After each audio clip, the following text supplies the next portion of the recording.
अस्सलाम वालेकुम स्टूडेंट्स। उम्मीद है कि आप सब खैरियत से होंगे। तो वो लैपटॉप में ख़राबी की वजह से 3-4 दिन लेक्चर नहीं सेंड कर पाया, तो आज हम लेक्चर स्टार्ट करते हैं। नेक्स्ट हमारा टॉपिक है कोऑर्डिनेशन इन एनिमल्स। प्लांट वाला तो हमने लास्ट टॉपिक में कंप्लीट कर लिया था, प्लांट हार्मोन्स तक। तो आज हम स्टार्ट करेंगे कोऑर्डिनेशन इन एनिमल्स। तो एनिमल्स की अगर हम बात करें तो एनिमल में 2 टाइप की कोऑर्डिनेशन होती है, nervous coordination and chemical coordination. तो सबसे पहले हम डिस्कस करेंगे नर्वस कोऑर्डिनेशन। नर्वस कोऑर्डिनेशन की अगर हम बात करें तो नर्वस कोऑर्डिनेशन के सबसे पहले हम देखते हैं एलिमेंट्स। तो नर्वस कोऑर्डिनेशन में स्पेशल टाइप के सेल्स न्यूरॉन जो होते हैं वो एक दूसरे के साथ आपस में इंटरलिंक्ड होते हैं, जो कि सेंट्रल नर्वस सिस्टम बनाते हैं और नेटवर्क बनाते हैं। तो एलिमेंट्स हैं बेसिकली इसके मेजर 3 एलिमेंट्स हैं। एक है रिसेप्टर, इफेक्टर और न्यूरॉन्स। रिसेप्टर क्या होते हैं? रिसेप्टर बेसिकली स्पेशल टाइप के सेल्स या आर्गन्स होते हैं जो कि स्टिमुलाई को रिसीव करते हैं। स्टिमुलाई आपको पता है, कोई भी इन्वायरमेंट में चेंज जो है, जैसे कोई गर्म चीज़ है, आपका हाथ गर्म चीज़ को लगता है तो वो गर्म चीज़ क्या है? स्टिमुलाई है। उसके बाद इफेक्टर्स आपको पता है कि जो होते हैं वो स्पेशल टाइप के सेल्स होते हैं जो कि कैरी आउट करते हैं किसको? रिस्पॉन्स को। उसके बाद न्यूरॉन्स हैं। न्यूरॉन्स भी आपको पता है स्पेशल टाइप के सेल्स हैं जो कि नर्व इम्पल्स को जनरेट करते हैं और नर्व इम्पल्स को कंडक्ट करते हैं एक पार्ट से दूसरे पार्ट की तरफ। तो हम 1 बाय 1 जो है वो डिटेल से तीनों को डिस्कस करते हैं। तो रिसेप्टर है फर्स्ट हमारे पास। रिसेप्टर बेसिकली जो है, रिसेप्टर क्या करते हैं? जो कि डिटेक्ट करते हैं स्टिमुलाई को। ये रिसेप्टर जो है कोई एक सेल भी हो सकता है, न्यूरॉन एंडिंग भी हो सकता है, या रिसेप्टर ऑर्गन भी हो सकता है। तो ये सारे जो हैं बेसिकली ये इलेक्ट्रिकल शॉक, मैकेनिकल, केमिकल और लाइट और टेम्परेचर स्टिमुलाई जो हैं वो उन सब को क्या करते हैं? डिटेक्ट करते हैं। तो अगर हम इसकी क्लासिफिकेशन की बात करें रिसेप्टर की, तो रिसेप्टर की कुछ टाइप्स हैं, जिसमें सबसे पहले है chemo receptors. Chemo receptor basically जो है ये किस लिए यूज़ होते हैं? कीमो मतलब केमिकल्स। अब डिफरेंट केमिकल्स के लिए यूज़ होंगे, जो डिफरेंट केमिकल वाली जो स्टिमुलाई है उनको डिटेक्ट करेंगे। तो इसमें हमारे पास स्मेल आ जाती है, टेस्ट है, कार्बन डाइऑक्साइड है, ऑक्सीजन है, इसके अलावा ब्लड ग्लूकोज है, अमाइनो एसिड है। तो ये सारी चीज़ें जो हैं बेसिकली ये रिसेप्टर जो है वो हाइपोथैलेमस में मौजूद होते हैं। उसके बाद है मैकेनो रिसेप्टर। मैकेनो रिसेप्टर जो है वो टच की स्टिमुलाई को, टच को, प्रेशर को और हेयरिंग को, इन सब को जो है वो डिटेक्ट करते हैं। और ये मोस्टली जो है फ्री नर्व एंडिंग होते हैं। और उसके बाद थर्ड है फोटो रिसेप्टर। फोटो मीन आपको पता है लाइट। तो ये लाइट को जो है डिटेक्ट करने वाले, लाइट जो स्टिमुलाई है उसको डिटेक्ट करने वाले होते हैं। यानी कि इसमें हमारे पास आ जाएंगे मोस्टली ये कहाँ मौजूद होंगे? आइज़ में मौजूद होंगे। तो आइज़ में जो है वो रोड और कॉन सेल जो होते हैं वो इसकी एग्जांपल है।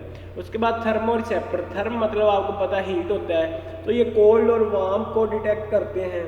ये भी फ्री नर्व एंडिंग होते हैं। उसके बाद नोकिसेप्टर है। नोकिसेप्टर जो है बेसिकली ये अनडिफरेंशिएटेड एंडिंग होती है और ये किसको प्रोड्यूस करते हैं? Produce sensation of pain. ये पेन की सेंसेशन को जो है वो प्रोड्यूस करते हैं। उसके बाद इसमें एक क्वेश्चन है मोडेलिटीज़ ऑफ सेंसेशन, कि अब इतनी ज़्यादा टाइप की स्टिमुलाई होती हैं, इतनी ज़्यादा टाइप के नर्व इम्पल्स जो है वो ब्रेन तक आती हैं, तो ब्रेन को कैसे पता चलता है कि ये जो है वो हीट की है, ये जो है वो पेन की है? तो इसके लिए वो कहते हैं कि जो ब्रेन होता है बेसिकली वो हर एक टाइप के लिए उसको एक्सपीरियंस होता है, जैसे पेन, टच, साइट, साउंड वगैरह। तो इनको सबको क्या कहते हैं? Modalities of sensation. तो इसमें वो कहते हैं कि पहले तो हर एक नर्व जो है वो टर्मिनेट होती है स्पेसिफिक सेंट्रल नर्वस सिस्टम में एक स्पेसिफिक पॉइंट से। तो वो नर्व जो है बेसिकली वो प्रीडिटरमाइन करती है पॉइंट को। जैसे एग्जांपल है कि टच स्टिमुलाई जो है, ठीक है, तो जो टच हर एक नर्व जो है वो टर्मिनेट होती है स्पेसिफिक नर्वस सिस्टम। जैसे टच स्टिमुलाई जो है इसके लिए ये कैरीड करती है नर्व इम्पल्स कहाँ तक? जो टच एरिया है ब्रेन में। ब्रेन में हर एक के लिए हर एक स्टिमुलाई है, हर एक रिस्पॉन्स के लिए एक ब्रेन सेंटर है। तो टच स्टिमुलाई के लिए ब्रेन में जो है एक टच एरिया है ब्रेन का, जहाँ ये जो नर्व इम्पल्स है वो जाती है। इसी तरह आइज़ जो हैं, आइज़ की अगर हम बात करें तो ब्रेन में एक जो है विजुअल कॉर्टेक्स पार्ट होता है जहाँ इसकी क्या जाती हैं? नर्व इम्पल्स जाती हैं। इसके अलावा कुछ रिसेप्टर्स हैं वो एज अ ऑर्गन भी काम करते हैं और बहुत स्पेशलाइज्ड होते हैं। फॉर एग्जांपल जैसा कि रिसेप्टर ऑफ स्टमक के जो रिसेप्टर हैं वो अरूजल ऑफ हंगर, भूख वो लगवाते हैं। जब हमारा स्टमक जो है ना वो खाली हो जाता है तो फ़ौरन जो है वो ब्रेन को मैसेज देते हैं जो स्टमक के रिसेप्टर है, तो इस तरह हमें जो है ना फ़ौरन भूख फील होती है। उसके बाद आ जाए जी रिसेप्टर्स ऑफ स्किन्स। तो स्किन के रिसेप्टर की हम बात करेंगे। स्किन बेसिकली जो है 5 टाइप की जो स्टिमुलाई है उनको डिटेक्ट करती हैं, touch, pressure, heat, cold and pain. तो इसकी 3 टाइप्स हैं। पहली नेक्ड और फ्री नर्व एंडिंग है, दूसरी मिजनर्स है, कॉर्पसेल्स है, और तीसरी जो है पेकिनियन या पैक्सिनियन कॉर्पसेल्स है। तो सबसे पहले है नेक्ड। नेक की अगर हम बात करें तो ये किसको डिटेक्ट करती है, ये बेसिकली टच और पेन को डिटेक्ट करती है। और ये मौजूद कहाँ होते हैं, ये हेयर्स में मौजूद होते हैं। इसी तरह जो मिजनर्स हैं ये बेसिकली टच स्टिमुलाई को करते हैं, और इसके जो नर्व एंडिंग होते हैं, न्यूरॉन के एंडिंग सिरे वो इनकैप्सुलेटेड होते हैं, वो किसी चीज़ से कवर होते हैं। ये नेक्ड होते हैं और ये कवर्ड होते हैं, और ये मोस्टली जो है इन प्रेजेंट इन पिपिलाई, यानी कि जो पिपिलाई उभरी हुई जगह होती है, जैसे फिंगर टिप्स पे हमारे जो है वो उभरी हुई जगह होती हैं, तो ये वहाँ मौजूद होते हैं। उसके बाद है पेकिनियन कॉर्पसेल्स। पेकिनियन कॉर्पसेल बेसिकली प्रेशर को जो है डिटेक्ट करती हैं, और ये भी इनकैप्सुलेटेड होती हैं। इनके भी जो न्यूरॉन एंडिंग होती हैं वो कवर होते हैं, और ये बॉडी में डीपली प्रेजेंट होते हैं, और ये किसको डिटेक्ट करते हैं, वाइब्रेशन को। उसके बाद अगर हम बात करें रिसेप्टर की अबंडेंस की, तो कुछ रिसेप्टर ऐसे हैं जो बहुत ज़्यादा पाए जाते हैं और कुछ ऐसे हैं जो बहुत कम है। तो एग्जांपल है हमारे पास पेन रिसेप्टर्स की। पेन रिसेप्टर जो है 27 टाइम्स जो है वो ज़्यादा है किससे, कोल्ड रिसेप्टर से। इसी तरह जो कोल्ड रिसेप्टर है वो 10 टाइम्स ज़्यादा है हीट रिसेप्टर से।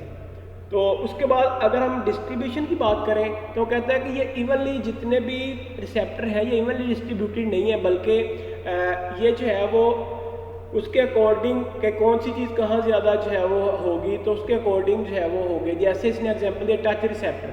टच रिसेप्टर जो है वो फिंगर टिप्स पे ज़्यादा होते हैं as compare to back of skin. Skin की बैक वाली साइड की निस्बत फिंगर टिप पे ज़्यादा होते हैं। उसके बाद पाथवे ऑफ नर्व इम्पल्स। के नर्व इम्पल्स का पाथवे क्या है, तो ये डायग्राम से हम देखते हैं कि सबसे पहले स्टिमुलस जो है कोई भी हीट, कोल्ड वगैरह वो उसको डिटेक्ट करते हैं रिसेप्टर जो है रिसेप्टर से फिर आगे जाते हैं, उसको स्टिमुलेट करते हैं सेंसरी न्यूरॉन को।